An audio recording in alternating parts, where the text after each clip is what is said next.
The grandfather clock in Mr. Barnes' office struck 3 in the afternoon, its deep chime echoing through the mahogany-paneled conference room like a funeral bell.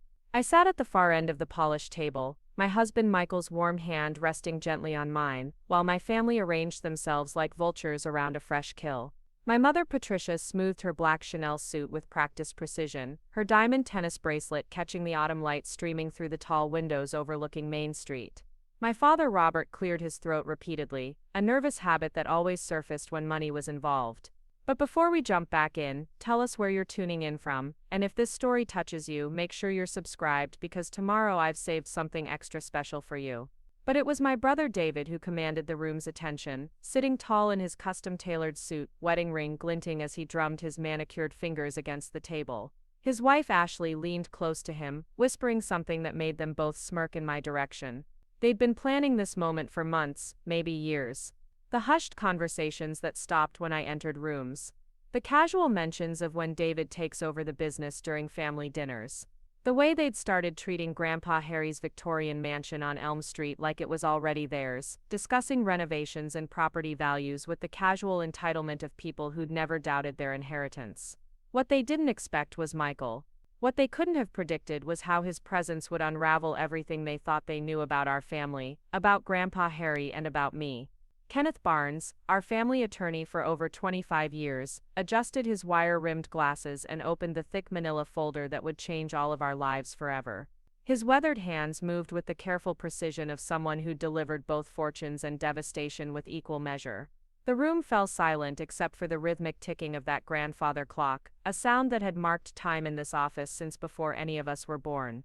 Outside, Cedar Falls continued its sleepy afternoon routine, oblivious to the drama unfolding in the historic law office that had overseen the town's most important family matters for 3 generations. The story really begins 6 months earlier, on a gray February morning when I found Grandpa Harry sitting in his kitchen, staring at a cup of coffee that had long since gone cold. Ruth Martinez, his housekeeper and the closest thing he had to a confidant, had called me with concern in her voice. She'd worked for our family since before I was born, watching 3 generations of Rodriguez children grow up in that sprawling Victorian house, and she knew when something was wrong. When I arrived, I found him holding a stack of financial documents, his usually sharp brown eyes clouded with something I'd never seen before. Not confusion, but calculation, like he was working through a complex equation that only he could solve. Grandpa Harry had built Rodriguez Construction from nothing more than a pickup truck and a toolbox in 1962. By the time I was born, it was the most respected construction company in Cedar Falls, responsible for half the commercial buildings downtown and countless homes in the surrounding counties. But success had come with a price that only I seemed to notice. As the business grew, so did my family's expectations, their sense of entitlement, their assumption that wealth was something owed rather than earned. David had been groomed since childhood to take over the company, spending summers learning the trade, winters studying business, and every holiday dinner listening to lectures about responsibility and legacy. I, on the other hand, had been the disappointment. The artistic daughter who'd chosen art therapy over business management, who'd married a high school history teacher instead of a lawyer or doctor, who'd moved into a modest 2-bedroom house on Maple Drive instead of staying in the family orbit on Elm Street. My parents had made their feelings clear during countless family gatherings. When Michael and I announced our engagement, my mother had actually laughed, a sound like crystal breaking. Your grandfather built an empire, and you're throwing it away for a man who makes $35,000 a year teaching teenagers about dead presidents. My father hadn't been quite so direct, but his silence spoke volumes. The truth was, I'd always felt closer to Grandpa Harry than to my parents or David. While they saw dollar signs and business opportunities, I saw the man who'd taught me to paint watercolors in his sunroom, who'd listened to my dreams without judgment, who'd never once made me feel like my choices were wrong simply because they were different. He understood something about family that the others had forgotten. Blood doesn't make you family, Emma, he'd told me once while we worked on a landscape painting together. Love does, loyalty does. Standing by someone when the whole world tells them they're not enough, that makes you family. That February morning, sitting in his kitchen with those documents spread across the table, Grandpa Harry looked at me with an intensity I'd never seen before. Emma, he said, his voice carrying the weight of 8 decades, there's something I need you to understand about this family. About the business. About what's coming. He gestured to the papers, and I could see bank statements, property deeds, investment portfolios. Numbers that made my head spin. Your parents think they know what I'm worth, what I've built. David believes this company is his birthright. But they don't know the half of it. He explained that Rodriguez Construction was just the visible tip of a much larger iceberg. Over the decades, he'd quietly invested in real estate across 3 states, bought stock in companies before they became household names, set aside money in accounts that didn't appear on any family financial discussions. The business they all coveted was worth about $8 million, but his total estate was closer to $30 million. Money that no one else in the family knew existed, carefully hidden and strategically invested by a man who'd learned early that showing your full hand was a mistake. But that wasn't the shocking part. The shocking part was why he was telling me this, and what he planned to do about it. Emma, I've been watching this family for years. Preparing and narrating this story took us a lot of time, so if you are enjoying it, subscribe to our channel. It means a lot to us. Now back to the story. Watching how they treat you, how they treat Michael, how they assume their love has to be earned but their inheritance is guaranteed. I've seen enough to know that money doesn't build character, it reveals it. And what I've seen from your parents and David, well, it's not what I hoped for when I built all this. He reached across the table and took my hand, his skin paper thin but his grip surprisingly strong. I want you to promise me something. When the time comes, when they're all sitting in that lawyer's office expecting their windfall, I want you to bring Michael. Not just for support, though you'll need that. Bring him because he's part of what comes next. Because there are things about this family, about this inheritance, that only he knows. Things I've shared with him that might surprise you. I stared at him, trying to process what he was saying. Michael had been having private conversations with my grandfather, conversations he'd never mentioned to me. That wasn't like him.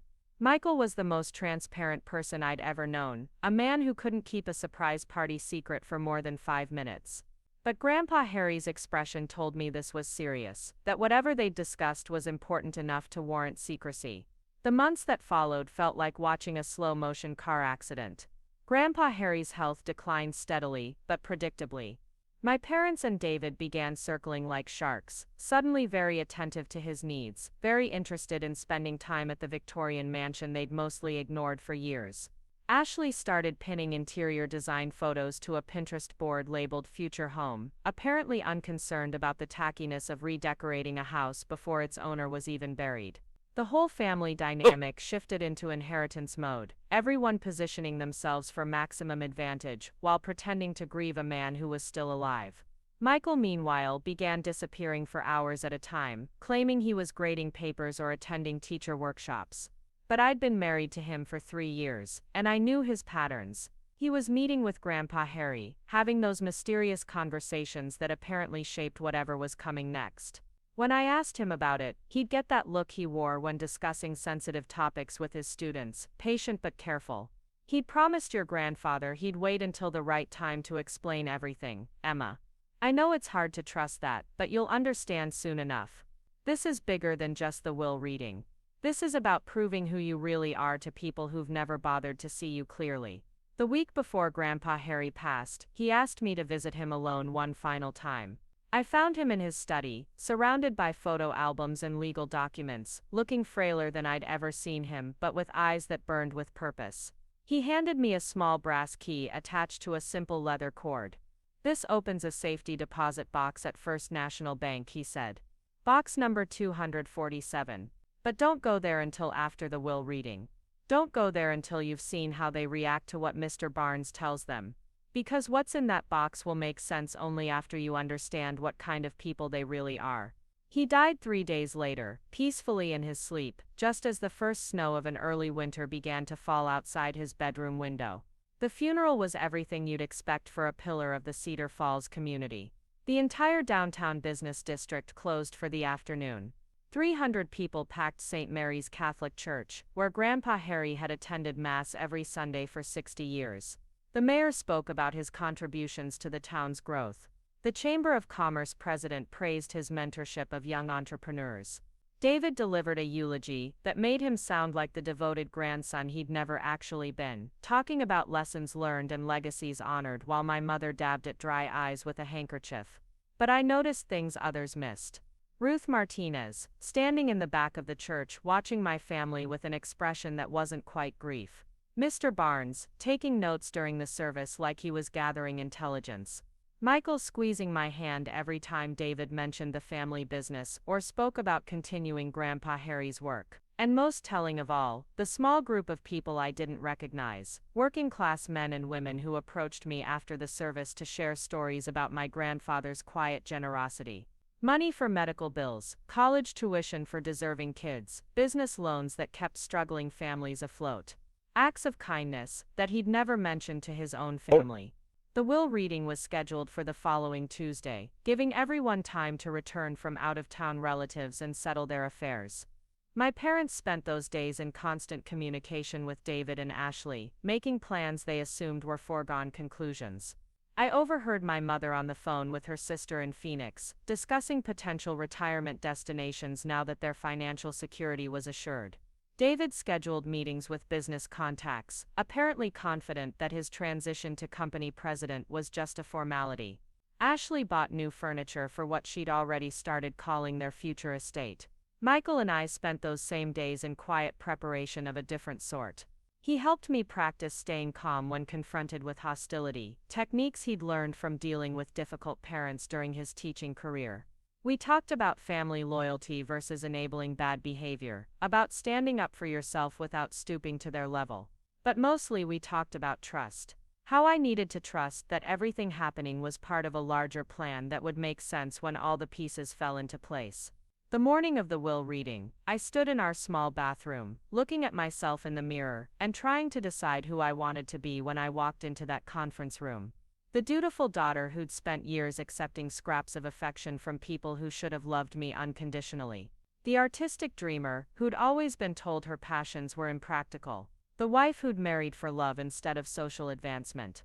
Or someone entirely new, someone I hadn't had the courage to be before, but who Grandpa Harry had apparently seen all along. Michael appeared behind me in the mirror, straightening his tie with the careful precision of a man preparing for battle. He wasn't handsome in the traditional sense, my husband. No chiseled jaw or expensive suits or commanding presence. Just steady brown eyes behind wire-rimmed glasses, calloused hands from weekend projects, and a quiet strength that had anchored me through 3 years of family criticism and social pressure. "You ready for this?" he asked, and I could hear the weight of knowledge in his voice, the burden of secrets he'd been carrying for months.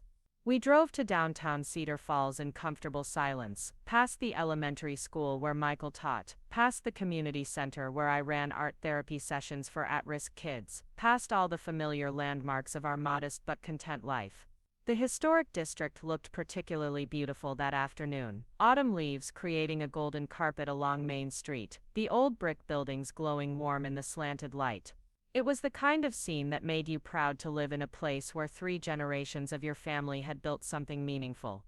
But as we pulled into the parking space outside Barnes & Associates, I felt the familiar knot of anxiety that always accompanied family gatherings. Not because I cared about the money, though financial security would certainly be welcome on a teacher's and community worker's salaries. The anxiety came from knowing I was about to spend time with people who'd made it clear that their love was conditional, their approval something to be earned rather than given. People who saw my marriage as a disappointment and my career as a waste of potential. The law office hadn't changed since I was a child.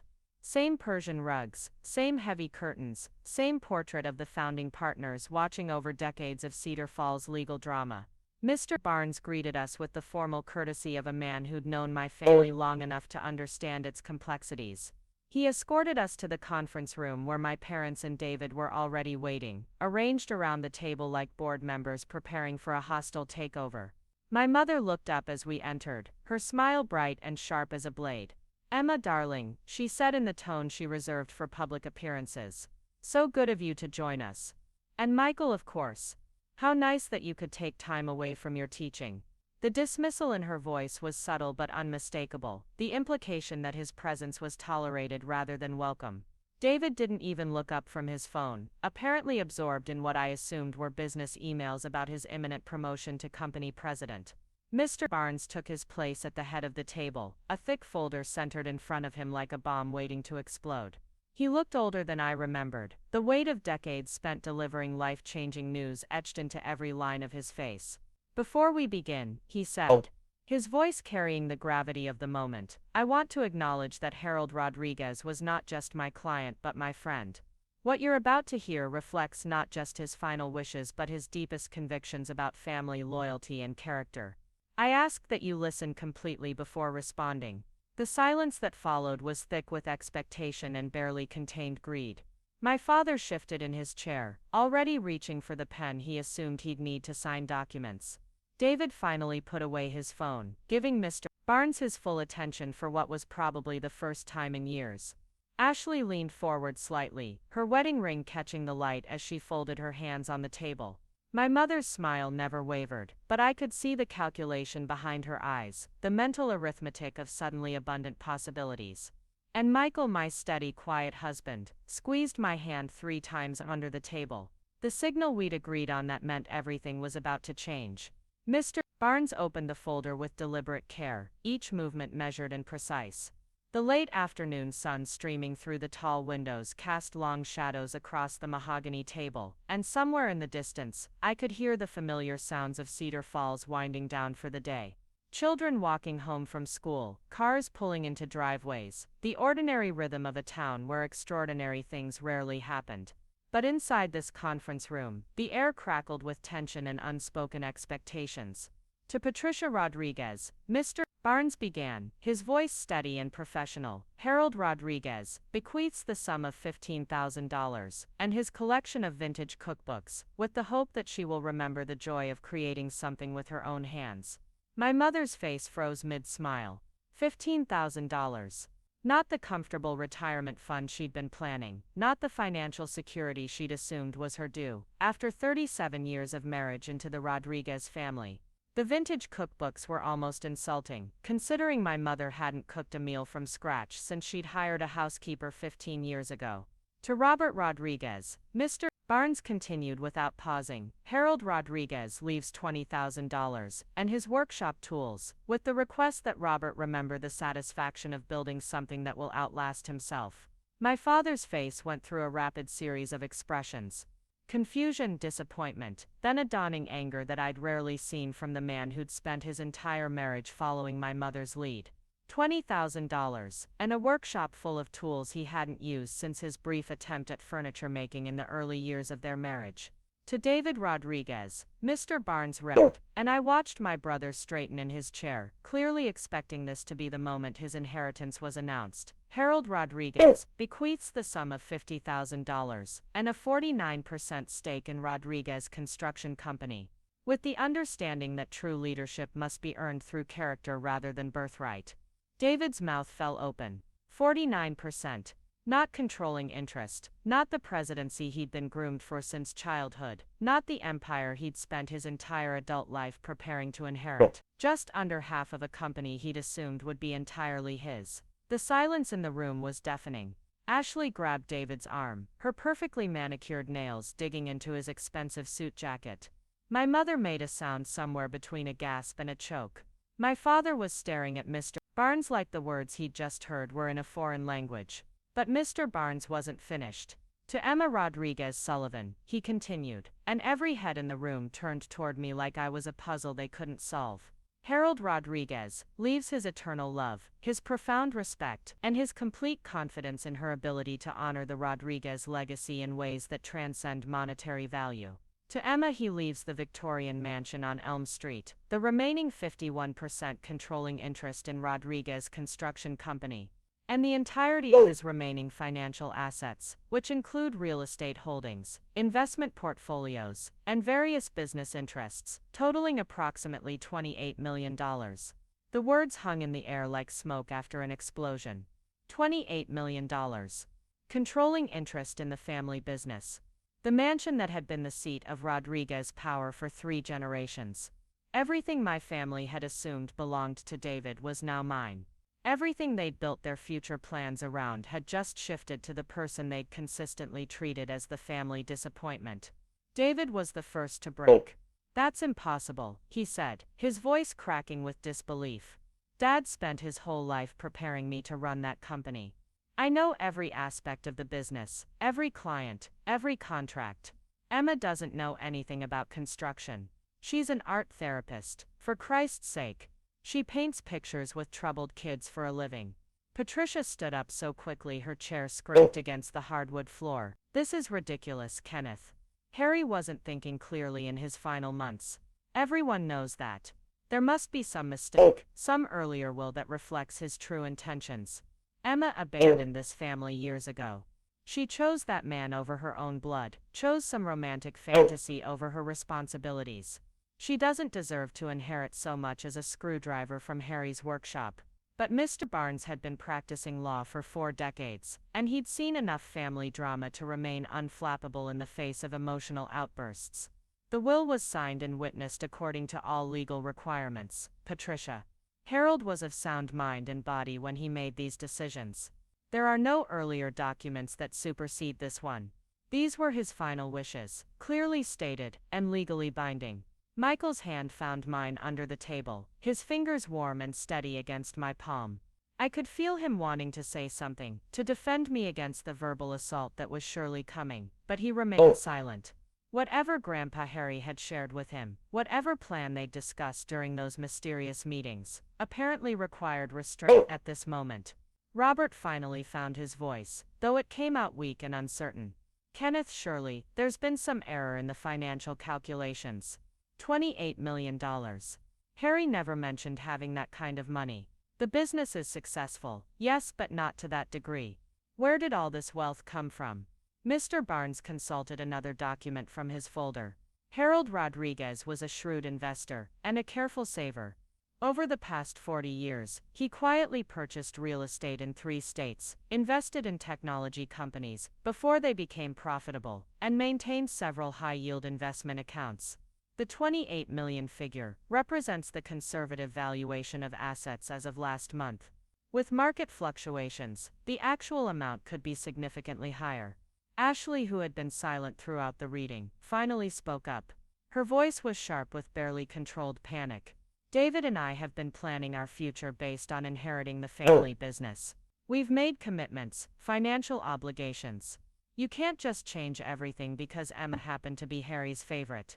That's not how family businesses work. That's not how inheritance works. I watched this woman who'd married into our family 3 years ago, who'd spent every holiday dinner talking about her plans for the Rodriguez legacy, who'd already started shopping for furniture to fill the Victorian mansion she'd assumed would be hers. The entitlement was breathtaking, but not surprising. Ashley had always treated the Rodriguez name like a luxury brand she'd acquired through marriage. David turned to me, his face flushed with anger and desperation. Emma, you have to see how wrong this is. You don't want the responsibility of running a construction company. You don't want to deal with payroll and contracts and building permits. Just sign over your shares to me, take some money for yourself, and let's keep this family business in the family where it belongs. The irony wasn't lost on me. For 26 years, I'd been made to feel like I wasn't really part of the Rodriguez family. Too artistic, too independent, too willing to make choices based on love, rather than financial advantage. But now that I'd inherited everything they wanted, suddenly I was family again. Suddenly my opinion mattered, my decisions were important, my participation was essential. Mr. Barnes cleared his throat, reclaiming the room's attention. There are additional provisions in the will that I need to share. Harold included specific instructions regarding the inheritance and how it should be managed. He was quite thorough in his planning. What kind of provisions? My mother demanded, her voice tight with barely controlled fury. Mr. Barnes turned to a new page. Harold Rodriguez includes the following statement, to be read aloud at this gathering. He cleared his throat again, and began reading in my grandfather's distinctive cadence. I have watched my family for many years, observing how they treat those they perceive as weak, how they respond to adversity, how they define love and loyalty. I built Rodriguez Construction not just to create wealth, but to create character. Money reveals who people really are, and I wanted to see clearly before making my final decisions. The room was so quiet I could hear my own heartbeat. Mr. Barnes continued reading Grandpa Harry's words. Emma has shown me that she understands what family really means. She married for love, not advantage. She chose a career that helps others rather than one that maximizes profit. She remained kind in the face of criticism and generous, despite having little to give. She proved that her character was not dependent on her bank account. Patricia slammed her hand down on the table. This is emotional manipulation, nothing more. Harry was always too soft on Emma, always making excuses for her poor choices. Just because she married some nobody teacher and decided to waste her education on art therapy doesn't make her a saint. Michael spoke for the first time since we'd entered the conference room. With respect, Mrs. Rodriguez, I think you're missing the point of what Harry was trying to say. He wasn't rewarding Emma for making unconventional choices. He was recognizing that she made those choices based on her values, rather than external expectations. That's exactly the kind of character he wanted to see in the person who would inherit his life's work. David laughed, but there was no humor in it. Oh, now the high school teacher wants to lecture us about character. You've been married to Emma for 3 years, Michael. You don't know anything about this family's history, our traditions, our responsibilities. You're an outsider trying to justify why your wife just became rich, while the people who actually built this legacy got scraps. Michael's response was calm but firm. Actually, David, I know more about your family's history than you might think. Harry and I had many conversations over the past year. He shared stories about building the business, about the choices he made, about watching his children and grandchildren grow up. He told me things that might surprise you about what he really valued. The way Michael said it made everyone freeze. There was something in his tone, a confidence that suggested he wasn't just offering opinions but stating facts. Knowledge gained from those mysterious meetings with Grandpa Harry, insights that apparently went far deeper than anyone realized. What kind of things? Ashley asked suspiciously. Michael looked around the table, meeting each person's eyes before responding. He told me about the time Emma spent her entire summer job savings to buy Patricia a birthday present when she was 16, a necklace from that expensive jewelry store downtown. Emma worked 40 hours a week at the ice cream shop for 3 months to afford it. And how Patricia returned it the next day, because it wasn't the right style, never mentioning that she'd kept the cash from the return. My mother's face went white. That was 15 years ago. How could Harry possibly remember such a trivial incident? Because it wasn't trivial to him, Michael replied. He kept a journal, Patricia, 40 years of observations about his family, their kindness or lack thereof, their choices when they thought no one was watching. He documented the time Robert promised to help Emma move into her first apartment and then canceled at the last minute because David wanted to go golfing. He wrote about the Christmas when David opened all his gifts first and never thanked Emma for the scarf she'd knitted him by hand. David's swagger was starting to crumble. What are you trying to say, Michael? That Grandpa was keeping some kind of scorecard on our family behavior. Michael nodded slowly. That's exactly what I'm saying. Harry Rodriguez was a businessman, David. He understood that past behavior predicts future performance. He spent years evaluating whether his family members had the character necessary to handle significant wealth and responsibility. Emma was the only one who consistently passed those tests. Mr. Barnes reached into his folder and withdrew a leather-bound journal, placing it on the table like evidence in a trial. Harold asked me to present this after the initial will reading. It contains his observations about family dynamics, financial responsibility, and character development over a span of 4 decades. He wanted his decisions to be understood in context. The journal was thick, filled with my grandfather's neat handwriting documenting years of family interactions. Patricia grabbed for it, but Mr. Barnes pulled it back. These are Harold's private thoughts, but he authorized me to share selected passages that explain his reasoning for the inheritance decisions. He opened to a page marked with a ribbon and began reading.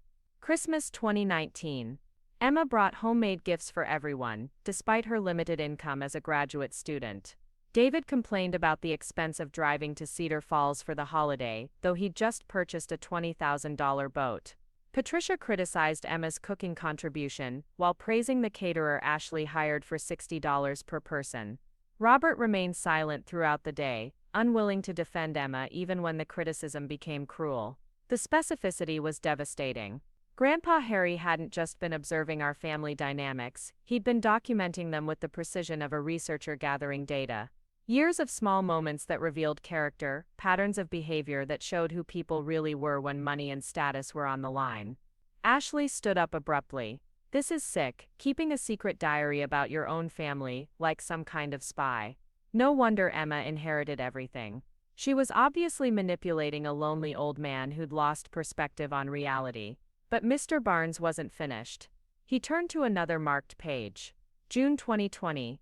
Emma organized a surprise birthday party for Robert's 60th birthday, coordinating with extended family and arranging for his favorite restaurant to cater.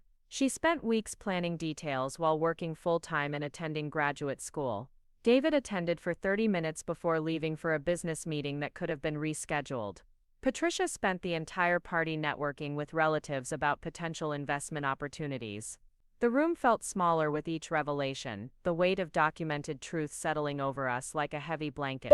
These weren't vague character judgments or subjective interpretations. These were specific, dated observations of actual behavior patterns that painted a clear picture of family priorities. Robert was staring at the journal like it might bite him. Kenneth, please tell me there isn't 40 years worth of this kind of detailed record keeping. Nobody could remember every family interaction with that level of precision. Mr. Barnes smiled sadly. Harold Rodriguez had an exceptional memory for emotional details, Robert. He remembered every kindness and every slight because they mattered to him. Family was his greatest joy and his deepest disappointment. This journal represents his attempt to understand why some of his loved ones treated each other with such casual cruelty. Patricia sat back down heavily, her earlier confidence completely evaporated. So he judged us. For 4 decades he sat in judgment of every word, every action, every family gathering. How is that fair? How is that loving? Michael leaned forward slightly. Mrs. Rodriguez, with respect, I think you're misunderstanding what Harry was doing. He wasn't judging you to be cruel. He was trying to understand you to see if there was a pattern of behavior that would predict how you'd handle significant responsibility and wealth. He wanted to make sure his legacy went to someone who would honor his values. David's voice cracked when he spoke. What values? Making money. Building a successful business. I've spent my entire life learning everything he taught me about construction, about managing employees, about client relationships. If that doesn't matter, if family loyalty doesn't matter, then what the hell does? Mr. Barnes consulted the journal again. Harold addressed that question specifically. He wrote, David has learned the mechanics of business but not its heart. He can read blueprints and calculate profit margins, but he's never understood that a construction company succeeds because it builds homes where families create memory, commercial spaces where communities gather, structures that outlast the people who created them. David sees construction as a means to wealth. Emma sees it as a means to serve others. The accuracy of that assessment hit like a physical blow. I'd grown up watching David approach the family business with the cold calculation of a financial analyst, measuring success only in quarterly profits and market share.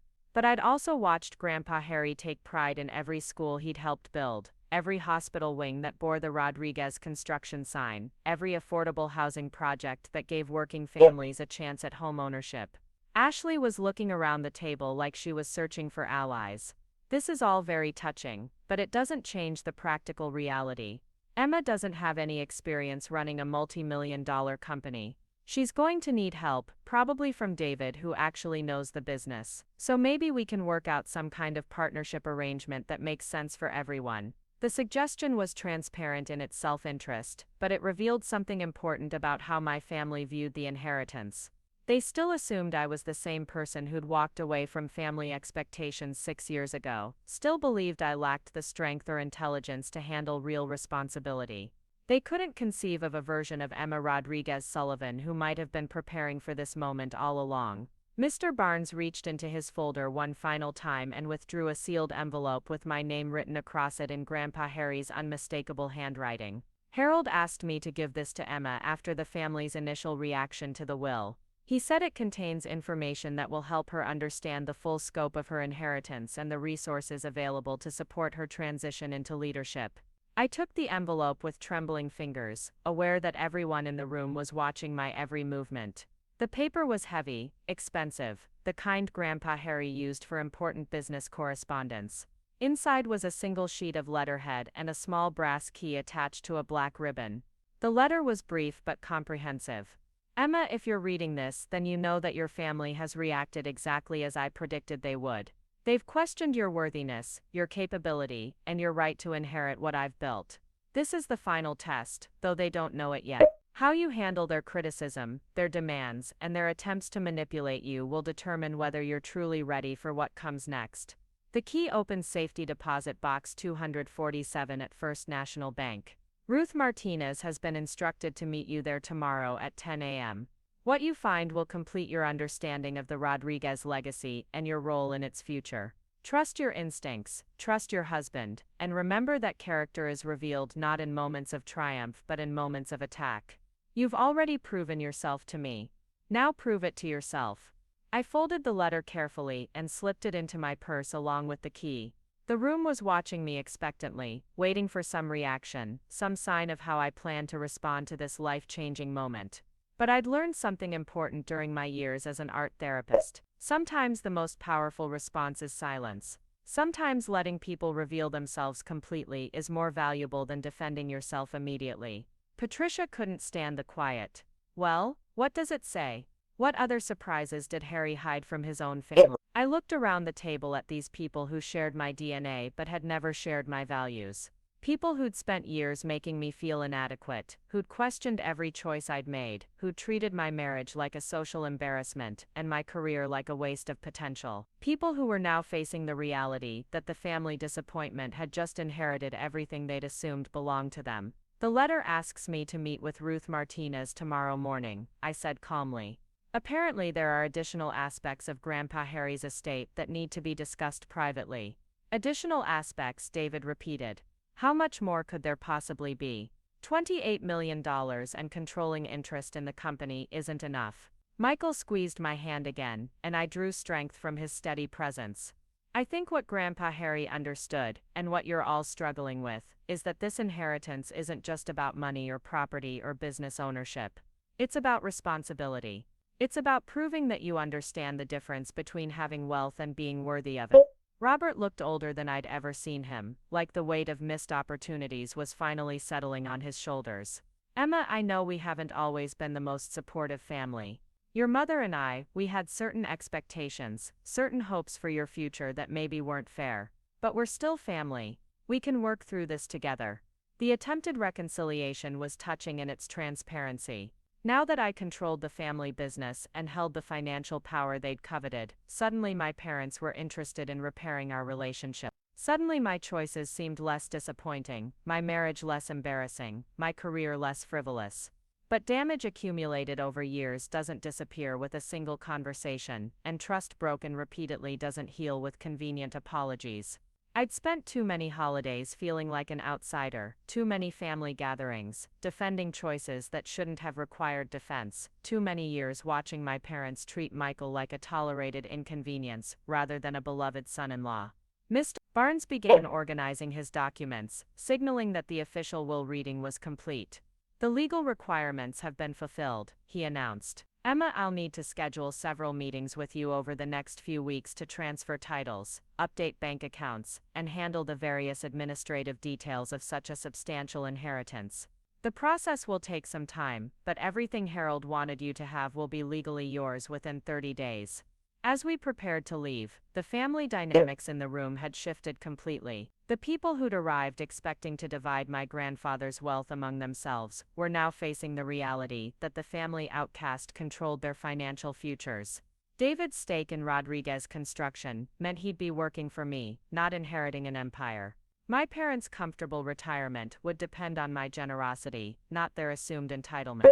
Ashley was gathering her purse and coat with sharp, angry movements. David, we need to discuss our options. There have to be legal challenges we can file, ways to contest this ridiculous will. Emma hasn't been involved in the family business for years. She doesn't understand the first thing about construction or management, or client relationships. But David was staring at me with something that might have been respect for the first time in our adult lives. Maybe she'll learn, he said quietly. Maybe Grandpa saw something in Emma that we missed. The admission was small but significant. My brother, who'd spent years treating me like an inferior version of himself, was beginning to recognize that Grandpa Harry's decision might not have been the senile mistake they'd all assumed. The man who'd built a multi-million-dollar empire from nothing might actually have known what he was doing when he chose his heir. As Michael and I walked toward the door, Patricia made one final attempt at manipulation. Emma, darling, I hope you'll remember that family is more important than money. Whatever differences we've had in the past, we're still your parents. We still love you, and we want what's best for you. The words were right, but the timing was revealing. 6 hours ago, I'd been the disappointing daughter who'd chosen poorly and lived beneath the family's expectations. Now I was darling, worthy of love and concern, deserving of support and understanding. The transformation was complete and transparently self-interested. Outside Barnes & Associates, the autumn afternoon felt crisp and bright, like the world had been washed clean while we were trapped in that conference room dealing with decades of family dysfunction. Michael and I walked to our car in comfortable silence, both processing what had just happened and what it meant for our future. As we drove through downtown Cedar Falls, past the familiar landmarks of our modest life, I realized that everything had changed, but nothing had changed. I was still the same person who'd chosen art therapy over business school, still the woman who'd married a teacher because I loved him, rather than because he could advance my social status. The inheritance didn't validate those choices, it simply rewarded them. Tomorrow would bring new challenges, new responsibilities, and undoubtedly new attempts by my family to influence my decisions.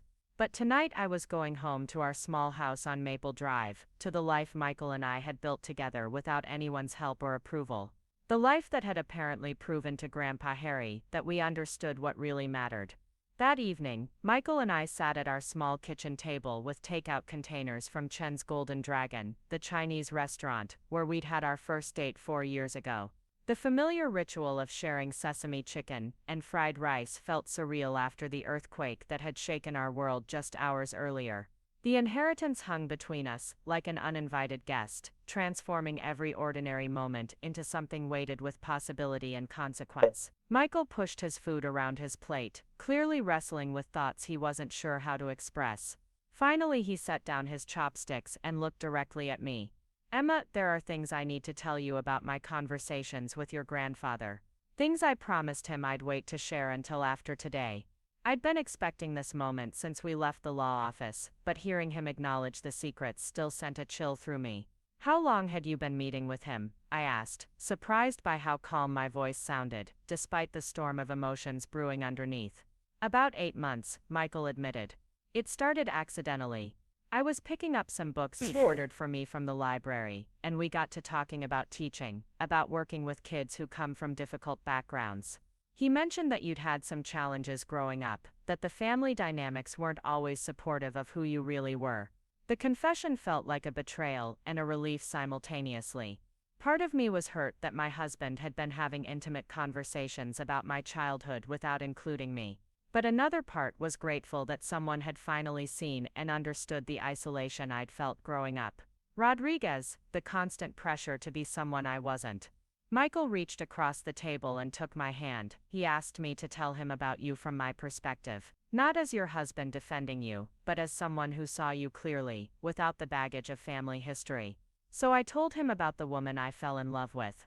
How you notice when kids are struggling before anyone else does. How you remember details about people's lives that most others forget. How you choose kindness even when it costs you something. The picture Michael painted felt foreign and familiar at once. I'd never thought of myself as particularly observant or kind. Those qualities had developed as survival mechanisms, growing up in a family where emotional undercurrents ran deep and often dangerous. But hearing them described as strengths rather than weaknesses shifted something fundamental in my self-perception. Your grandfather started asking me more specific questions after that first conversation, Michael continued. About your relationship with your parents, about David's attitude toward you, about how the family treated our marriage. He wasn't gossiping or trying to gather ammunition. He was genuinely trying to understand why someone with your intelligence and compassion had been made to feel like a disappointment. I thought about those mysterious afternoons when Michael would disappear for hours, claiming teacher meetings or grading sessions that seemed to multiply beyond the normal demands of his job. The careful way he'd answered questions about his schedule, the slightly evasive responses when I asked about his day.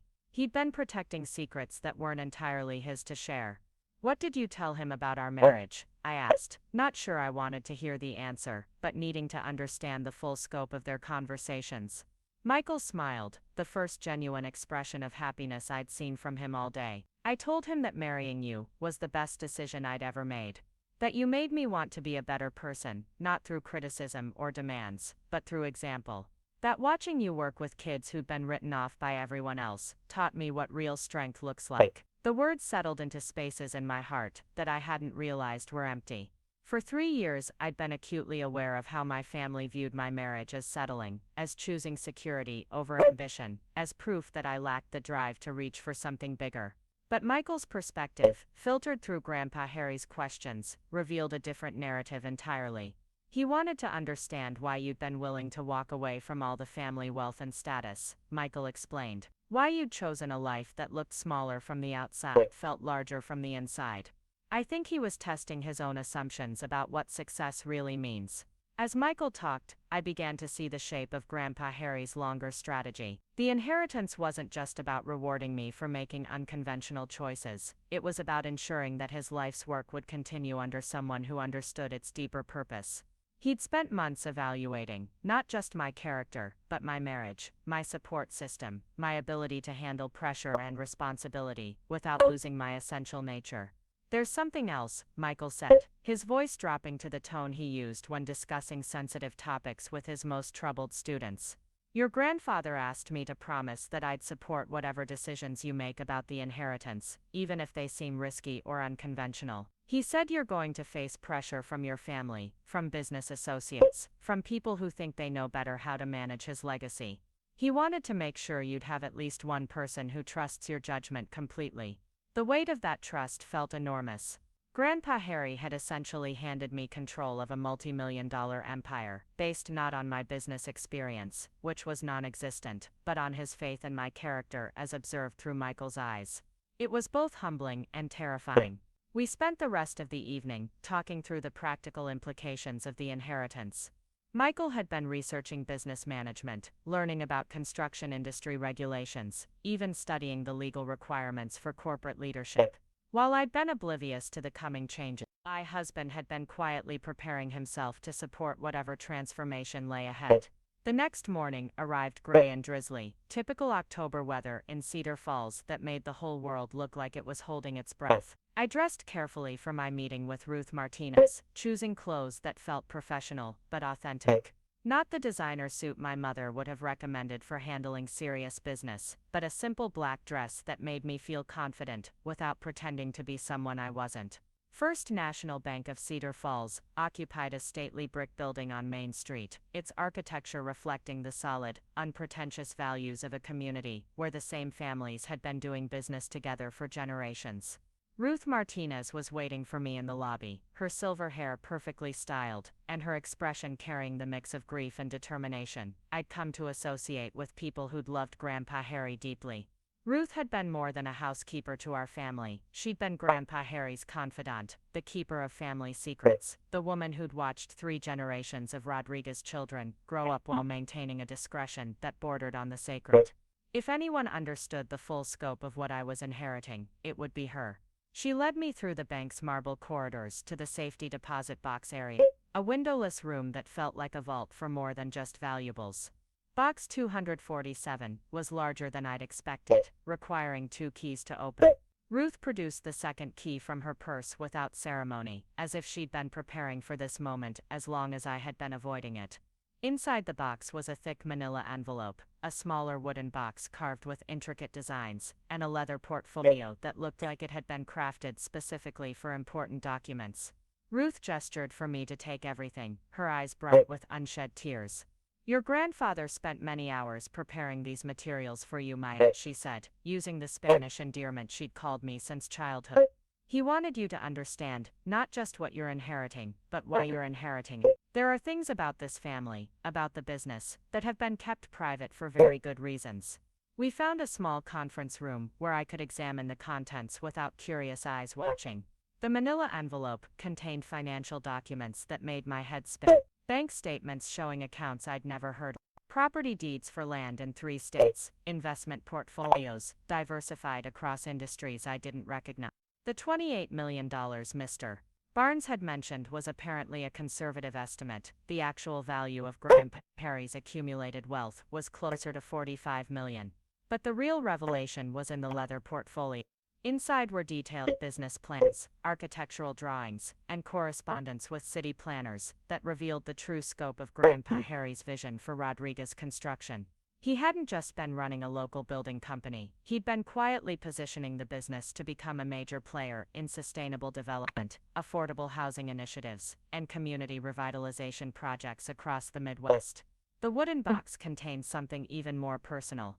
Letters addressed to me, dated monthly for the past 2 years, chronicling Grandpa Harry's thoughts about family, legacy, and the kind of leadership he hoped to see in the next generation.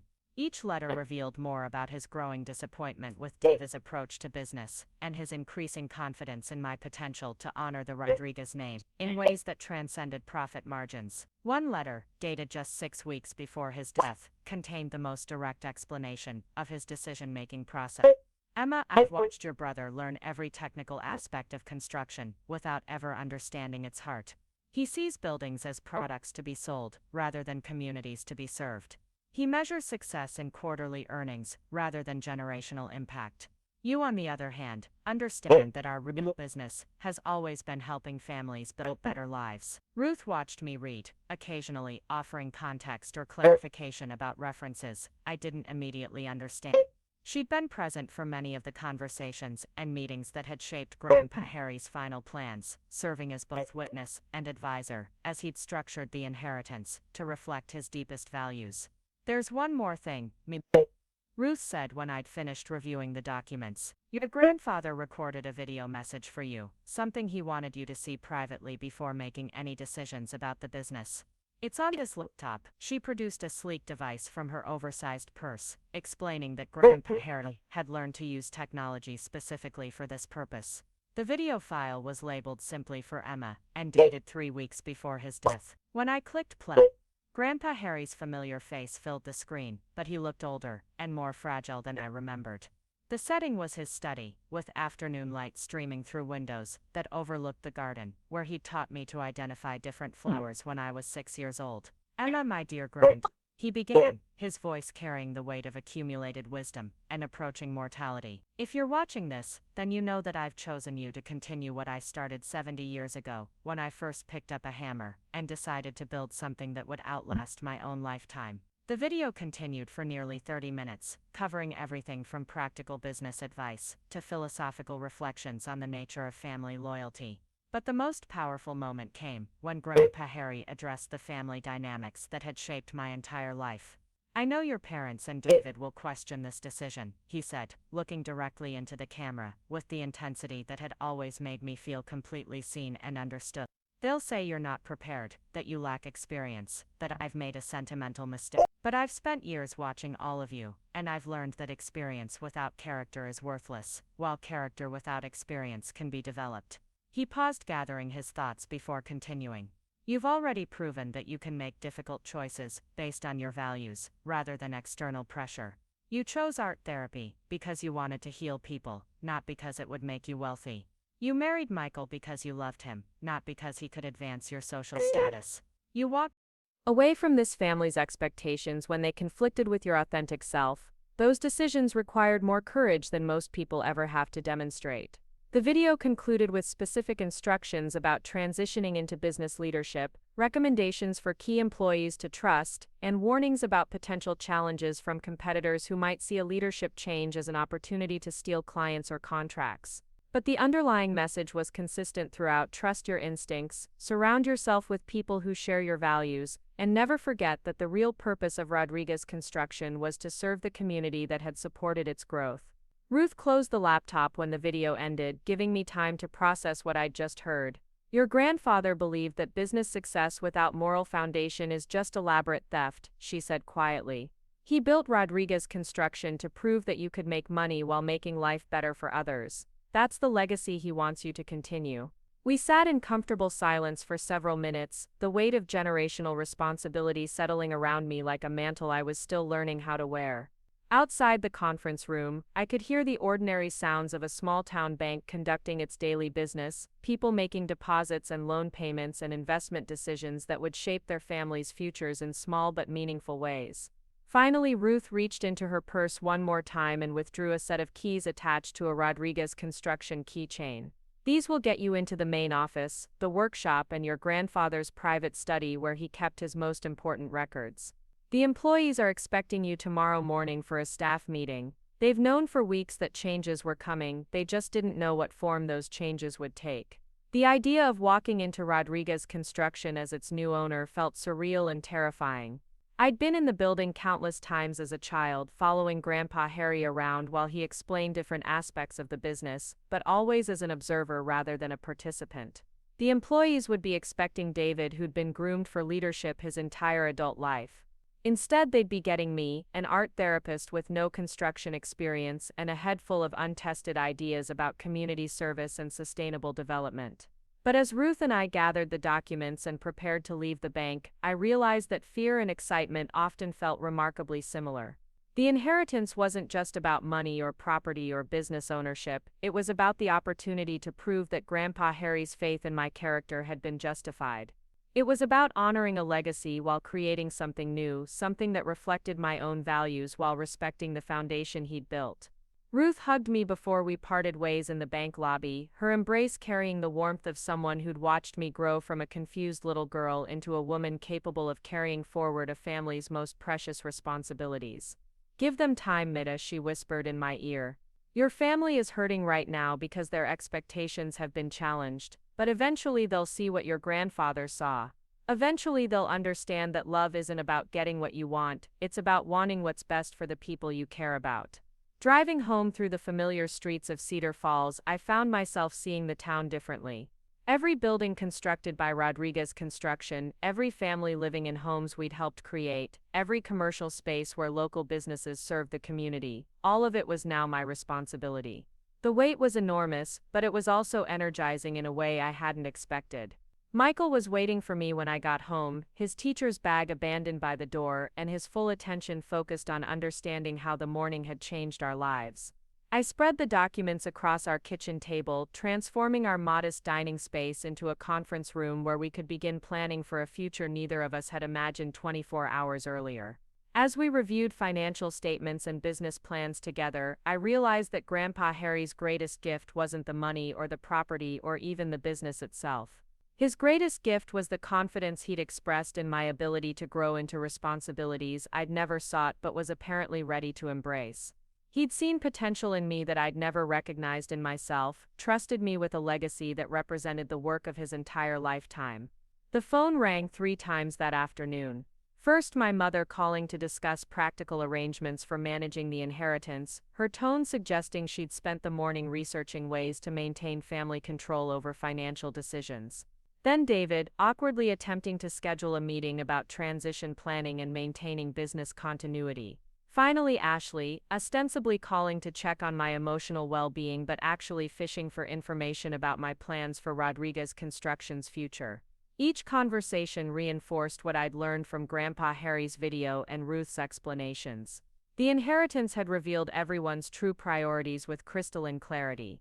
My family's sudden interest in my welfare was transparently connected to their desire to influence my decisions, to shape the future of the Rodriguez legacy in ways that served their own interests. But I also heard something else in their voices: uncertainty, fear, and a dawning recognition that they'd consistently underestimated someone who was now in a position to determine their financial futures. The family disappointment had become the family power broker, and they were struggling to adjust their expectations to match this new reality. That evening, as Michael and I prepared for bed in our small house that would soon seem even more modest in contrast to the Victorian mansion I'd inherited, I felt a strange sense of completion. For the first time in my adult life, I wasn't trying to prove myself worthy of anyone's love or approval. I wasn't defending my choices or apologizing for my priorities. I was simply accepting responsibility for a trust that had been placed in me by someone who'd understood my character better than I'd understood it myself. Tomorrow would bring new challenges, difficult conversations, and the beginning of a transformation that would test everything I thought I knew about myself, my family, and my capacity for leadership. But tonight I was at peace with the knowledge that Grandpa Harry's faith in me hadn't been misplaced. The woman he'd chosen to continue his legacy was the same woman who'd walked away from family expectations to follow her own path, who'd chosen love over status, who'd built a life based on service rather than acquisition. The inheritance wasn't changing who I was, it was finally giving me the resources to become who I'd always been meant to be. The Rodriguez Construction headquarters sat on Industrial Avenue like a monument to 70 years of honest work and community investment. The building itself was unremarkable from the outside, a practical structure of red brick and large windows that prioritized function over aesthetics. But as I walked through the front doors that Tuesday morning, keys heavy in my hand and Michael beside me for moral support, I understood that I was crossing a threshold that would define the rest of my life. The reception area buzzed with nervous energy. Diane Fletcher, the office manager who'd worked for Grandpa Harry for 15 years, looked up from her desk with a mixture of relief and apprehension. Behind her I could see employees gathering in small clusters, their conversations dying as they noticed my arrival. These were people who'd expected to be working for David Rodriguez by now, following a succession plan that had seemed inevitable for decades. Instead, they were facing the unknown quantity of Emma Sullivan, the artistic granddaughter who'd never shown interest in construction until yesterday. "Good morning, Mrs. Sullivan," Diane said, her voice carefully professional. "The staff is assembled in the main conference room as you requested." She paused, then added with genuine warmth, "Mr. Rodriguez spoke about you often. He was very proud of your work with the children at the community center." The comment caught me off guard, a reminder that while I'd been feeling like an outsider to the family business, Grandpa Harry had been quietly including me in his conversations with employees. He'd been preparing them for this transition in ways I was only beginning to understand. Michael squeezed my shoulder gently before taking a seat in the waiting area. This was something I needed to do alone, a moment that would establish my credibility as a leader rather than just the fortunate recipient of an unexpected inheritance. The walk to the conference room felt like the longest 20 steps of my life. 12 employees sat around the oval table, representing every department of Rodriguez Construction from project management to accounting to field supervision. These were people who'd built their careers alongside my grandfather, who understood the construction business in ways I could only imagine. Their faces showed curiosity, concern, and in a few cases barely concealed skepticism about my ability to fill the enormous shoes I'd inherited.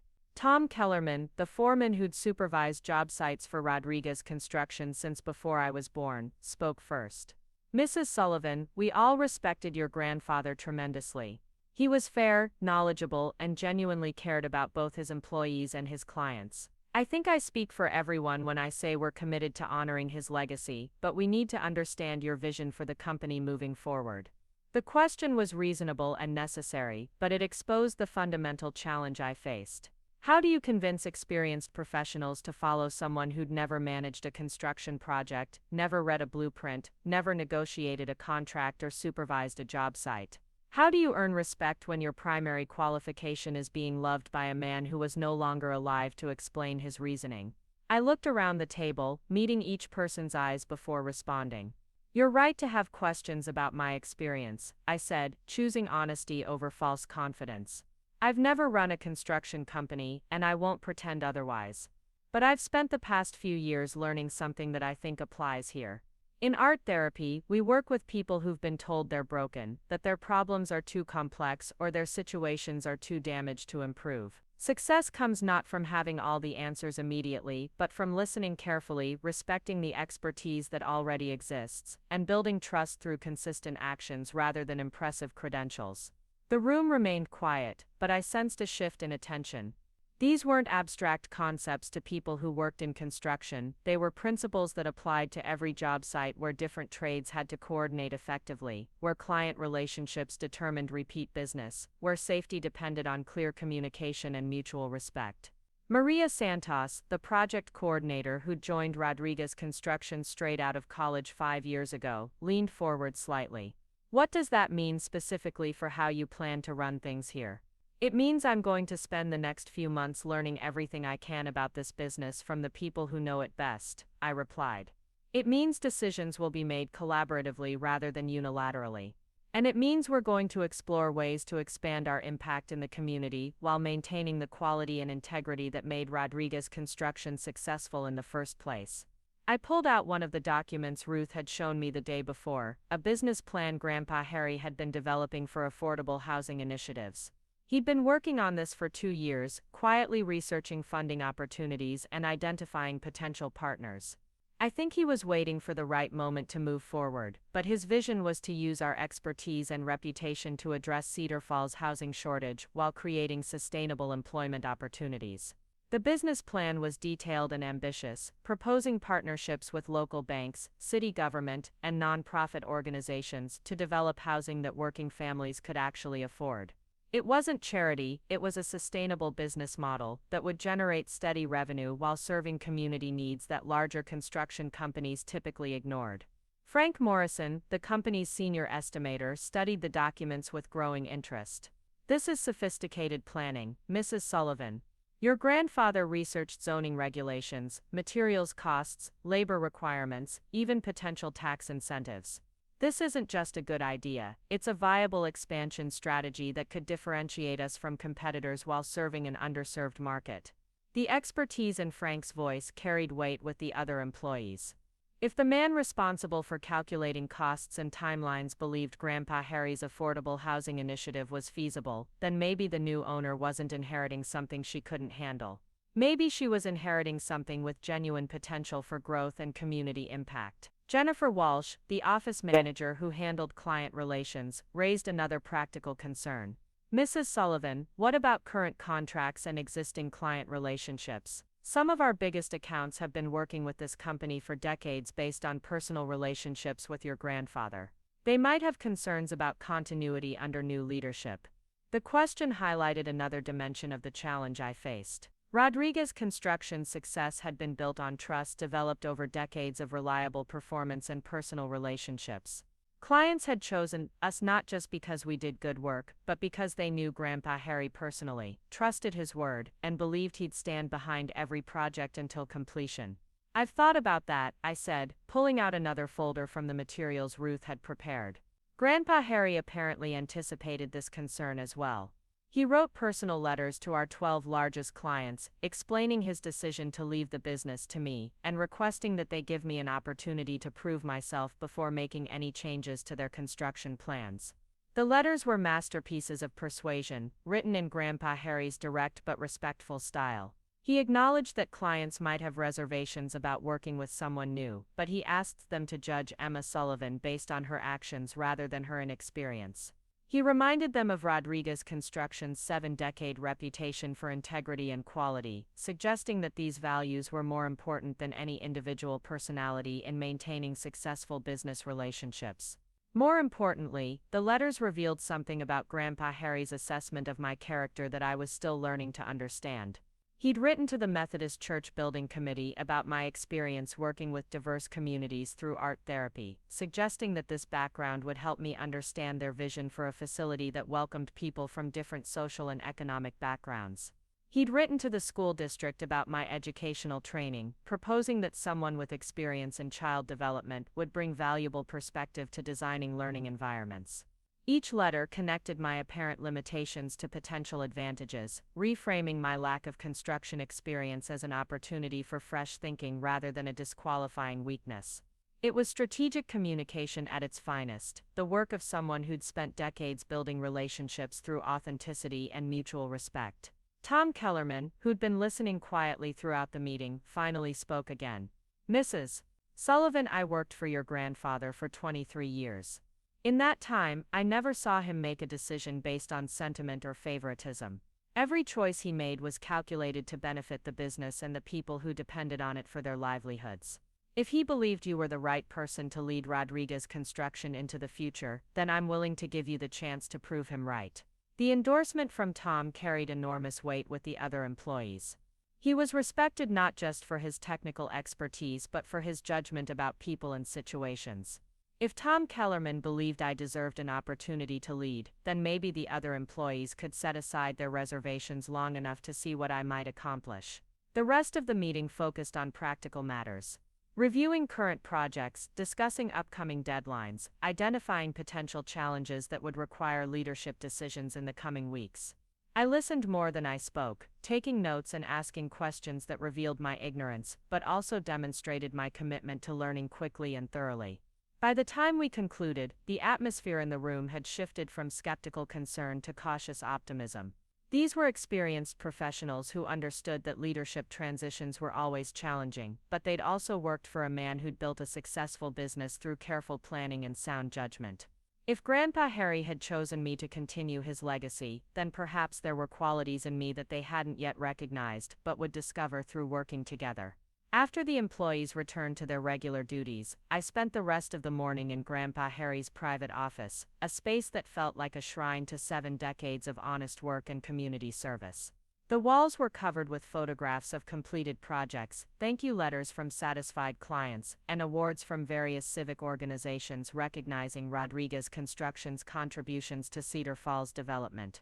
Behind his desk was a bookshelf filled with technical manuals, industry publications, and business management guides. But scattered among the professional texts were books on psychology, sociology, and leadership that revealed the breadth of his intellectual curiosity. Grandpa Harry hadn't just been a successful contractor, he'd been a student of human nature who understood that construction was ultimately about serving people's needs for shelter, security, and community. The desk itself contained the kind of organized chaos typical of someone who managed multiple complex projects simultaneously. Files for current contracts, correspondence with suppliers, notes about upcoming meetings with city planners and zoning officials. But in the center drawer, I found something more personal, a leather-bound notebook filled with Grandpa Harry's handwritten observations about business philosophy, employee development, and the responsibility that came with economic success. One entry, dated just 3 months before his death, captured his thinking about the transition he was planning. Success in business requires technical competence, but leadership requires something more. It requires the ability to see potential in people and situations that others overlook. Emma has spent her career helping damaged children discover their own strength and creativity.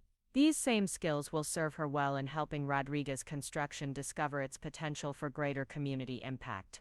Reading his words, I began to understand that the inheritance wasn't just about continuing existing operations, it was about expanding into areas where Rodriguez Construction could make a difference beyond simple profit generation. Grandpa Harry had been positioning the company for growth into sustainable development, community revitalization, and affordable housing specifically, because he believed these represented the future of responsible construction. The phone rang intermittently throughout the morning, mostly calls from clients who'd heard about Grandpa Harry's death and wanted to express condolences while also inquiring about the future of their projects. Each conversation provided an opportunity to practice the kind of confident professionalism that would be essential to maintaining business relationships during the transition period. Mrs. Henderson from the Methodist Church was particularly warm in her support. "Emma, your grandfather talked about you often during our planning meetings. He said you had a gift for understanding what people really needed even when they couldn't express it clearly themselves. I think that's exactly the kind of insight we need for designing our new fellowship hall." By noon, I felt cautiously optimistic about my ability to maintain client relationships while learning the technical aspects of construction management. The personal connections Grandpa Harry had built over decades wouldn't automatically transfer to me, but his reputation provided a foundation of goodwill that could support the business while I developed my own credibility. Michael appeared in the office doorway, carrying lunch from the deli around the corner, his expression mixing pride and concern as he observed me navigating my first morning as a business owner. "How's it going so far?" he asked, settling into the chair across from Grandpa Harry's desk. "Better than I expected," I admitted. "The employees are willing to give me a chance, the clients seem cautiously supportive, and Grandpa Harry left enough detailed planning that I'm not starting completely from scratch.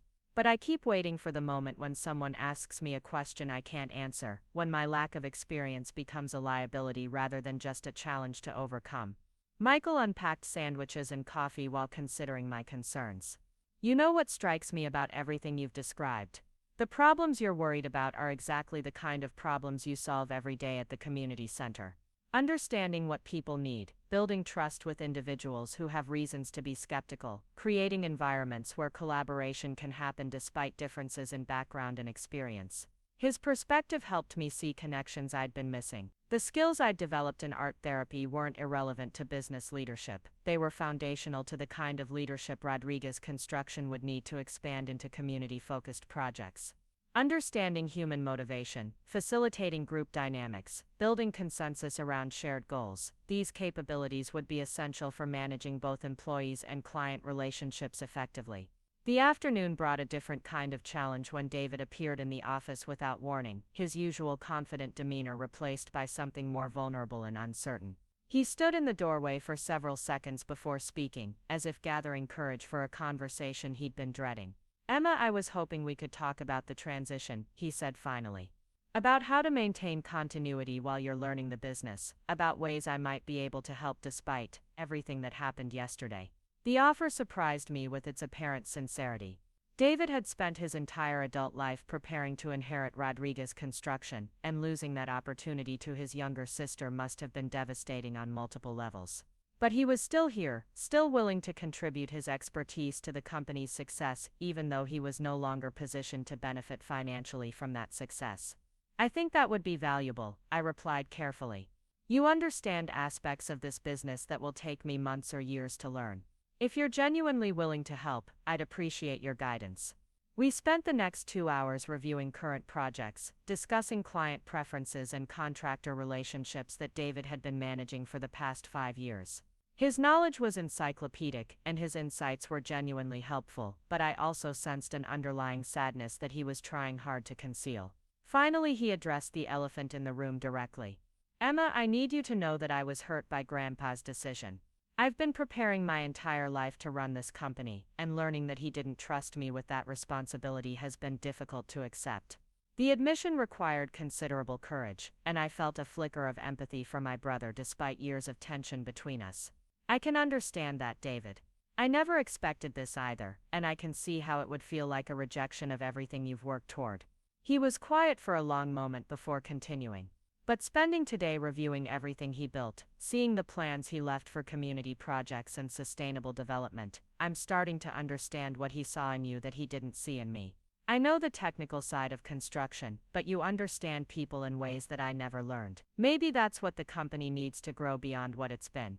The conversation represented a breakthrough in our relationship that I hadn't thought possible 24 hours earlier. David was beginning to see that Grandpa Harry's decision hadn't been about favoritism or punishment, it had been about matching leadership capabilities with the company's future needs. As evening approached and the last employees prepared to leave for the day, I felt a sense of accomplishment that went beyond simply surviving my first day as a business owner. The morning's staff meeting had established working relationships with key personnel. The afternoon's client calls had maintained important business connections. The conversation with David had opened possibilities for family cooperation that could benefit everyone involved. But the most significant realization was personal rather than professional. For the first time in my adult life, I wasn't trying to prove myself worthy of someone else's expectations. I wasn't defending my choices or apologizing for my priorities. I was simply accepting responsibility for work that aligned with my deepest values while challenging me to grow in directions I'd never anticipated. Michael drove us home through the familiar streets of Cedar Falls, past the elementary school where he taught history to children whose families lived in houses built by Rodriguez Construction, past the community center, where I'd been helping kids process trauma and discover creative expression. The work I'd inherited wasn't separate from the life we'd already built, it was an expansion of that life in directions that would allow us to serve our community more effectively. That evening, as we sat in our small kitchen planning for a future that looked nothing like what we'd expected 24 hours earlier, I realized that Grandpa Harry's greatest gift hadn't been financial security or business ownership. His greatest gift had been the recognition that I already possessed everything necessary to honor his legacy while creating something new.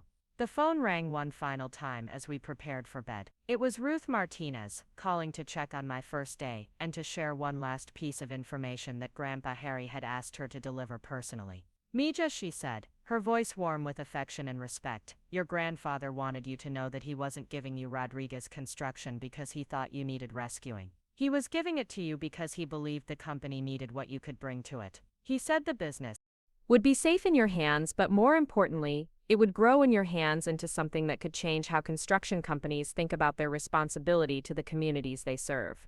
As I hung up the phone and turned off the lights in our modest home that would soon seem even smaller in comparison to the Victorian mansion I'd inherited, I understood that tomorrow would bring new challenges, difficult decisions, and the ongoing work of proving that Grandpa Harry's faith in me had been justified. But tonight I was at peace with the knowledge that the woman he'd chosen to continue his legacy was the same woman who'd walked away from family expectations to build a life based on service rather than status. The inheritance wasn't changing who I was, it was finally giving me the resources to become everything I'd always been meant to be. The Rodriguez legacy would continue, but it would be transformed by values that prioritized community impact over maximum profit, sustainable development over rapid expansion, and authentic relationships over transactional business dealings. Grandpa Harry had built the foundation. Now it was my responsibility to construct something worthy of his sacrifice and vision. 6 months later, Rodriguez Construction broke ground on Cedar Falls' first affordable housing development, a project that would provide quality homes for working families while demonstrating that construction companies could generate sustainable profits while serving community needs. The project employed local workers, used environmentally responsible materials, and created partnerships with banks and nonprofit organizations that would serve as models for similar developments across the region.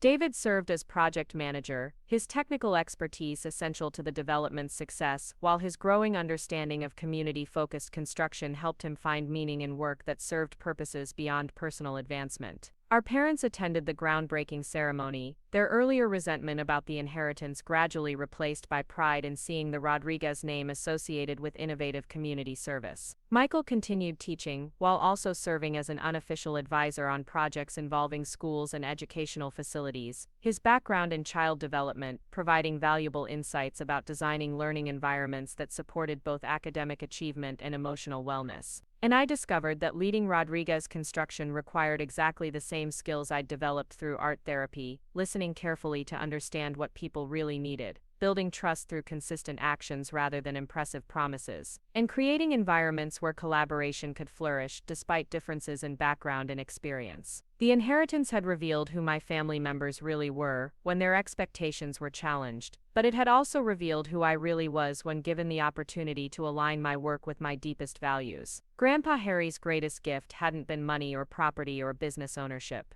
It had been the confidence to believe that character matters more than credentials, that authentic leadership comes from serving others rather than accumulating power, and that the most meaningful legacies are built through expanding opportunity rather than hoarding resources. The call came at 7 in the morning on a Thursday in March, exactly 10 months after I'd inherited Rodriguez Construction. I was reviewing blueprints for our third affordable housing project when Diane's voice crackled through the intercom with unusual urgency. "Mrs. Sullivan, there's been an accident at the Riverside Elementary site. Tom needs you there immediately." My stomach dropped as I grabbed my jacket and keys. Riverside Elementary was our most visible project, a school renovation that had attracted attention from educational consultants across the state. More importantly, it was the kind of community-focused work that defined everything I'd been trying to build since taking over the company. If something had gone seriously wrong, it wouldn't just affect our reputation, it would undermine the trust I'd spent months developing with clients, employees, and the broader Cedar Falls community. The 20-minute drive to the construction site felt like an eternity. Michael had left early for a teacher workshop, so I faced this crisis alone, without the steady presence that had anchored me through every major challenge of the past year. As I pulled into the school parking lot, I could see emergency vehicles, a cluster of workers standing in worried groups, and Tom Kellerman pacing near the main entrance with his cell phone pressed to his ear. The scene was controlled but tense. No ambulances, which meant no one had been seriously injured, but the presence of city inspectors and what appeared to be a building department official suggested problems that could shut down the project indefinitely. Tom spotted me approaching and ended his phone call with visible relief. "Emma, thank God you're here," he said, his usual calm demeanor cracked with stress. "We've got a situation with the foundation work in the new wing. The inspector found irregularities in the concrete pour from last week. The entire section might need to be redone, which would put us 3 months behind schedule and potentially over budget by $200,000. The numbers hit like a physical blow. $200,000 represented a significant portion of our profit margin on the project, but more than that, a 3-month delay would push completion past the start of the school year. The children who were supposed to begin classes in the new wing would have to crowd into temporary spaces, disrupting their education and disappointing families who'd been promised state-of-the-art learning environments. "What kind of irregularities?" I asked, forcing my voice to remain steady despite the panic building in my chest. Tom led me toward the construction area, explaining as we walked. The concrete supplier apparently used a different mix ratio than what was specified in our plans. It's not immediately dangerous, but it doesn't meet the structural requirements for a building that will house children.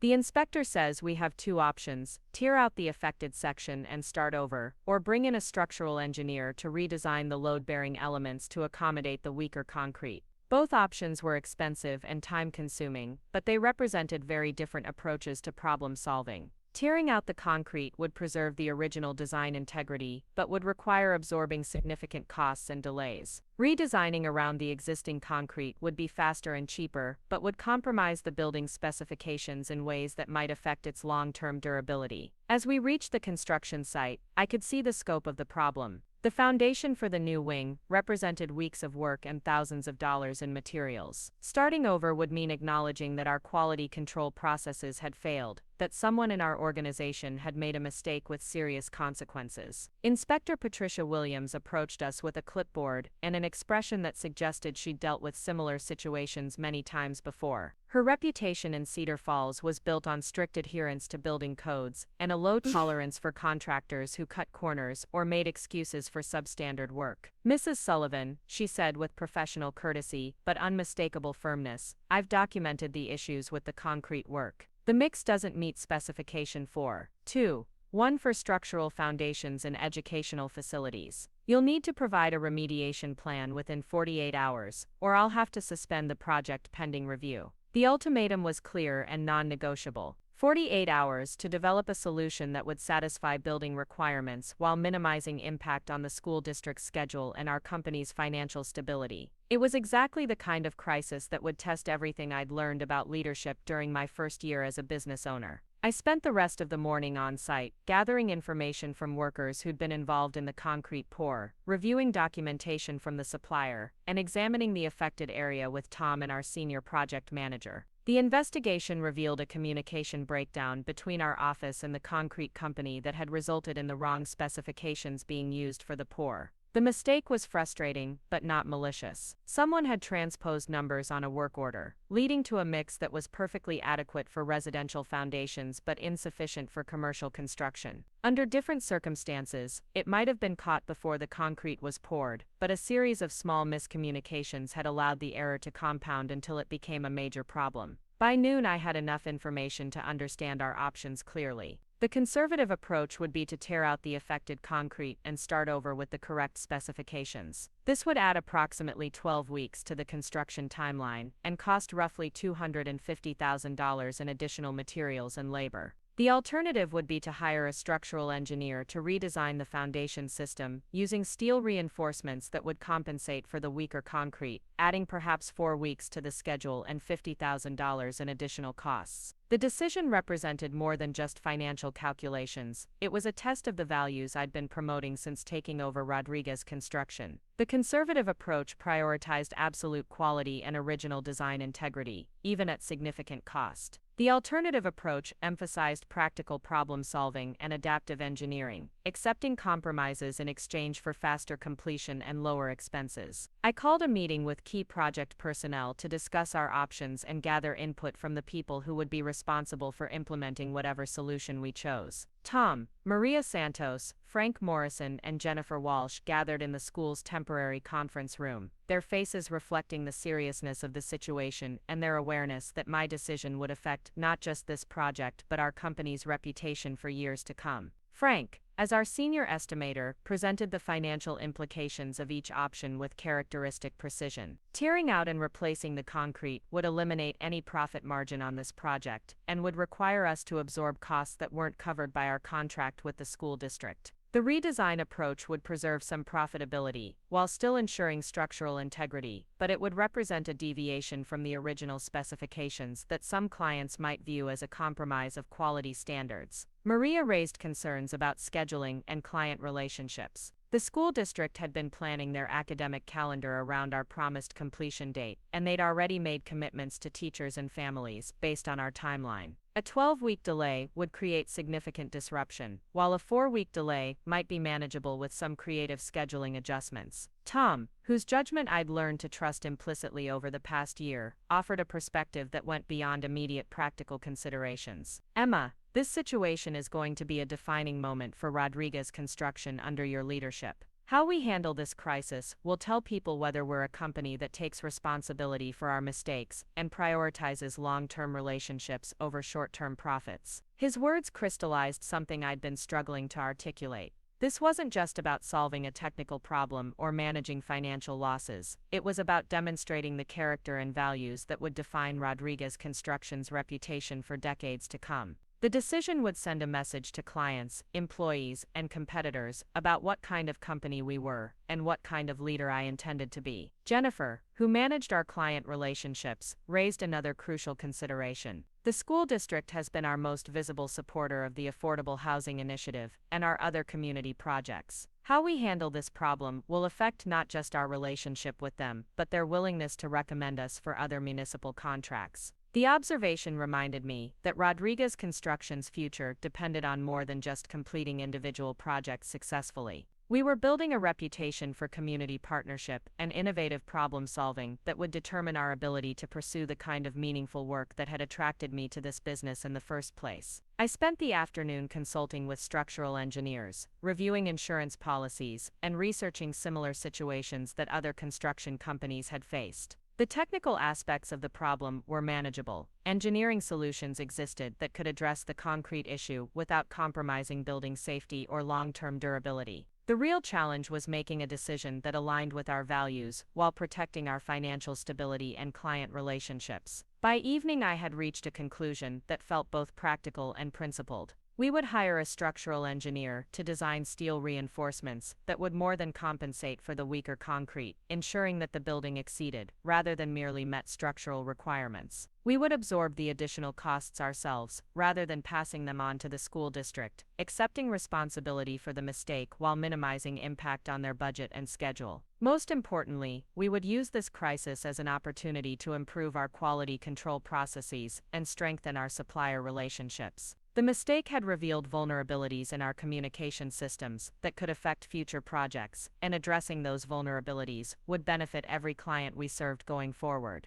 The decision meant accepting a significant financial loss on the Riverside Elementary project, but it also meant preserving relationships and reputation that were worth far more than short-term profits. When I announced the plan to our employees the next morning, I could see relief and respect in their faces. They understood that we were choosing the harder path because it was the right path, demonstrating the kind of integrity that made them proud to work for Rodriguez Construction. Inspector Williams approved our remediation plan within 24 hours, praising our proactive approach and comprehensive solution to the structural issues. The school district superintendent expressed gratitude for our willingness to absorb additional costs and minimize delays, noting that our response to the crisis had actually increased their confidence in our company rather than diminishing it. But the most meaningful response came from Tom Kellerman as we watched the steel reinforcement installation begin. "Emma," he said, leaning against his truck while workers prepared the foundation for the additional structural elements, "your grandfather would be proud of how you handled this situation. He always said that character is revealed, not when things go right, but when things go wrong. You've proven that Rodriguez Construction's integrity doesn't depend on perfect execution, it depends on taking responsibility when execution falls short." The Riverside Elementary project was completed 4 weeks behind the original schedule, well before the start of the school year, and within the adjusted timeline we'd promised after the concrete crisis. The structural modifications we'd implemented actually made the building stronger than the original design specifications, and the steel reinforcements became a talking point that demonstrated our commitment to exceeding rather than merely meeting safety requirements. More importantly, our response to the crisis established a reputation for reliability and integrity that attracted new clients and strengthened existing relationships. The Methodist Church Building Committee, impressed by our handling of the school project difficulties, awarded us the contract for their new fellowship hall. The City Planning Department began consulting with us on zoning requirements for mixed-use developments that would combine commercial and residential spaces in ways that supported community growth. The affordable housing initiative that had been Grandpa Harry's vision and my early focus as a business owner expanded beyond Cedar Falls to include projects in 3 neighboring counties. Our model of community-focused construction had attracted attention from urban planners, social workers, and policymakers who recognized that housing development could serve broader social goals beyond simple profit generation. David had proven himself invaluable in managing these complex projects, his technical expertise complemented by a growing understanding of the social and economic factors that determine successful community development. Our working relationship had evolved from the awkward cooperation of the early months to genuine collaboration based on mutual respect and shared commitment to the company's expanded mission. Our parents' attitude toward the inheritance had transformed gradually as they observed the growth and community impact of Rodriguez construction under my leadership. The initial resentment about disappointed expectations had given way to pride in seeing the family name associated with innovative projects that garnered positive attention from regional media and industry organizations. Michael's role as an unofficial advisor on educational and community projects had led to speaking opportunities at conferences where construction industry professionals gathered to discuss trends in sustainable development and social responsibility. His background in education provided insights that helped Rodriguez construction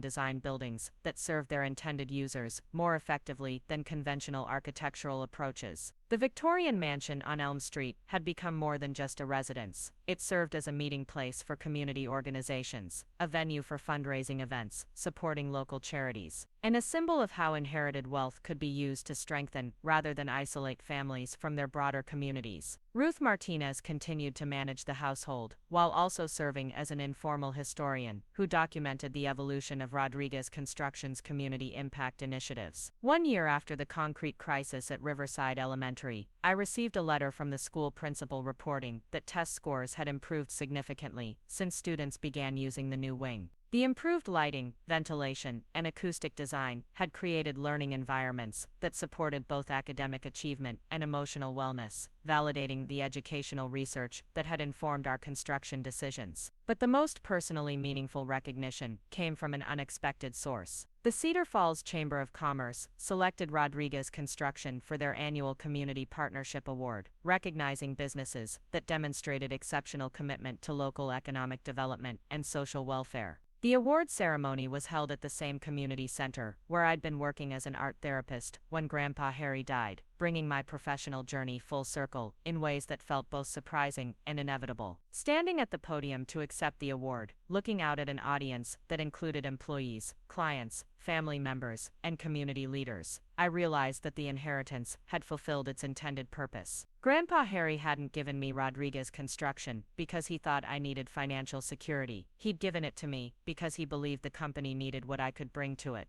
The business had grown not just in revenue and project scope, but in its understanding of how construction companies could serve community needs beyond simple building construction. We were creating spaces where families could thrive, where children could learn effectively, where businesses could serve customers, while strengthening local economic networks. The Rodriguez legacy had been transformed while remaining true to the values that had guided its development for 7 decades. Hard work, honest dealing, and commitment to quality remained fundamental to our operations, but they were now explicitly connected to broader goals of social responsibility and community development. In my acceptance speech, I acknowledged the employees who'd supported the transition and growth, the clients who'd trusted us with projects that mattered deeply to their organizations, and the family members who'd learned to see change as an opportunity for improvement rather than a threat to tradition. But I saved my deepest gratitude for Grandpa Harry, whose faith in my character had given me the courage to pursue a vision of business leadership that aligned work with purpose. The inheritance had revealed who my family members really were when their expectations were challenged, but it had also revealed who I was when given the opportunity to lead according to my deepest values. Money had been the catalyst, but character had been the determining factor in how that money was used to create lasting positive change. As the ceremony concluded, and I mingled with community members who'd supported Rodriguez Construction's evolution, I thought about the journal entries Grandpa Harry had written during his final years. He'd documented not just family interactions, but his hopes for how his life's work might continue to serve purposes larger than wealth accumulation. The Rodriguez Construction Company that existed now was both the same organization he'd built and something entirely new. The same commitment to quality and integrity guided our operations, but those values were now expressed through projects that prioritized community benefit alongside commercial success. The same employees continued to bring expertise and dedication to their work, but they were now part of an organization that explicitly connected their skills to social impact. Michael and I drove home that evening, through neighborhoods where Rodriguez Construction had built or renovated dozens of structures that housed families, educated children, and provided spaces for community gathering. The work we'd inherited had grown beyond our wildest expectations, but it remained grounded in the simple recognition that construction was ultimately about serving human needs for shelter, security, and connection. The modest house on Maple Drive, where we'd begun this journey, remained our home, a reminder that contentment came not from accumulating possessions, but from aligning daily work with deeper purposes. The inheritance had provided resources and opportunities we'd never imagined, but it hadn't changed our fundamental understanding of what made life meaningful. Looking back on the challenges and growth of the past 18 months, I understood that Grandpa Harry's greatest gift hadn't been financial security or business ownership. His greatest gift had been the recognition that I already possessed everything necessary to honor his legacy while creating something new. The inheritance had revealed, rather than created, my capacity for leadership, my understanding of community responsibility, and my ability to build collaborative relationships based on trust and mutual respect. The Rodriguez legacy would continue for generations to come, carried forward by employees who understood that excellent work served purposes beyond profit, clients who trusted us to translate their visions into physical structures that would outlast all of us, and family members who'd learned that true inheritance involves values and character rather than just money and property. The woman Grandpa Harry had chosen to continue his legacy was the same woman who'd walked away from family expectations to build a life based on service rather than status. The inheritance hadn't changed who I was, it had finally given me the resources to become everything I'd always been meant to be. Up next, you've got 2 more standout stories right on your screen. If this one hit the mark, you won't want to pass these up, just click and check them out.